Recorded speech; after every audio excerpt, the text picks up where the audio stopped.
Hi అండి అందరికి welcome back to my channel Joshi Sherni. మీకు కార్ ఉందా? అయితే ఖచ్చితంగా ఈ వీడియో మీకు యూజ్ అవుతుంది. కార్ మెయింటెనెన్స్ ప్రక్రియలో వీల్ బ్యాలెన్సింగ్ మరియు వీల్ అలైన్మెంట్ అనేది చాలా ముఖ్యమైన ప్రక్రియ. ఈ ప్రక్రియ ఒక 5,000 కిలోమీటర్లకి ప్రతిసారి మనం చెక్ చేసుకుంటా ఉండాలి. ఎందుకు చెక్ చేసుకోకపోతే ఏమైతుంది, దీనివల్ల డిసడ్వాంటేజ్ ఏమన్నా ఉందా అంటే, అఫ్ కోర్స్ మనం చెక్ చేసుకోకపోతే టైర్లు ఈజీగా అరిగిపోయే అవకాశాలు ఉంటాయి. సస్పెన్షన్ తొందరగా పాడే అవకాశాలు ఉంటాయి. ఈ రోజు 1,000 రూపాయలు ఖర్చు అయిద్దని మనం వదిలేస్తే తర్వాత 1,00,000 రూపాయలు ఖర్చు అయ్యే పరిస్థితికి మనల్ని మన కార్ తీసుకెళ్లిద్ది. అలా తీసుకెళ్లకుండా ఉండాలంటే ఖచ్చితంగా మీ కార్ కి ప్రతి 5,000 కిలోమీటర్లకి లేదా సంవత్సరానికి ఒకసారి వీల్ అలైన్మెంట్ మరియు వీల్ బ్యాలెన్సింగ్ తప్పకుండా చేయించాలి. అది కూడా ఎక్కడ పడితే అక్కడ కాదు, ఒక ప్రాపర్ రికగ్నైజ్డ్ సెంటర్ కి వెళ్ళి మీ కార్ కండిషన్ ని వాడికి నీట్ గా ఎక్స్ప్లెయిన్ చేసి, సో అతని ద్వారా మీరు ప్రాపర్ గా వర్క్ చేయించుకుంటే మీ కార్ లైఫ్ అనేది బెటర్ గా ఉంటదని నా అభిప్రాయం. నేను రీసెంట్లీ నా కార్ కి చేయించాను. ఒక విషయం గమనించాను, ఎప్పుడైతే కార్ ని పైకి పూర్తిగా లెఫ్ట్ చేస్తారో కింద అండర్ బాడీ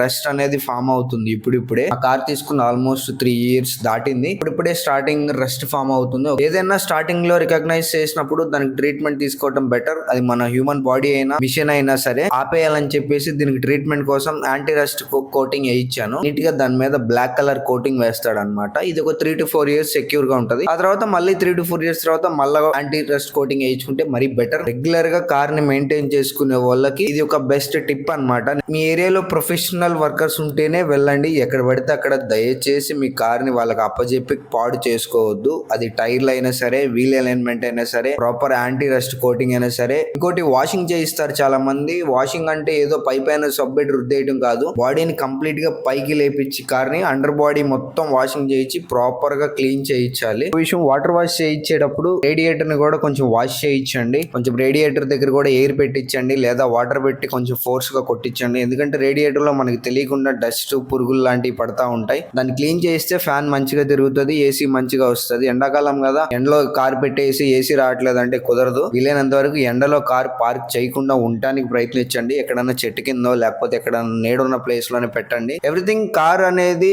కార్ కొనటం ఒక లెక్క, మెయింటైన్ చేయటం ఒక లెక్క. నన్ను అడిగితే కొన్న కార్ ని నీట్ గా మెయింటైన్ చేస్తే కొత్త కార్ లాగా ఎన్ని సంవత్సరాలైనా ఉండిద్ది. మెయింటైన్ చేయడం రాకపోతే కొన్న నెలకే పాడైపోయింది లేదా 2 నెలలకే పాడైపోయింది. అఫ్ కోర్స్ నేను ఒప్పుకుంటా, మెయింటెనెన్స్ అంటే కొంచెం ఖర్చుతో కూడిన విషయమే. బడ్జెట్ లో చేసుకోవడం ఎలా అనేది ఆలోచించండి. 1-2 షాపులు తిరిగి బార్గెట్ చేసే అవకాశాలు ఉంటాయి కదా. కారు కొనడానికి ఎన్నో లక్షలు ఖర్చు పెడతాం, మెయింటెనెన్స్ కి పెట్టకపోతే ఎట్లా, కుదరదు కదా.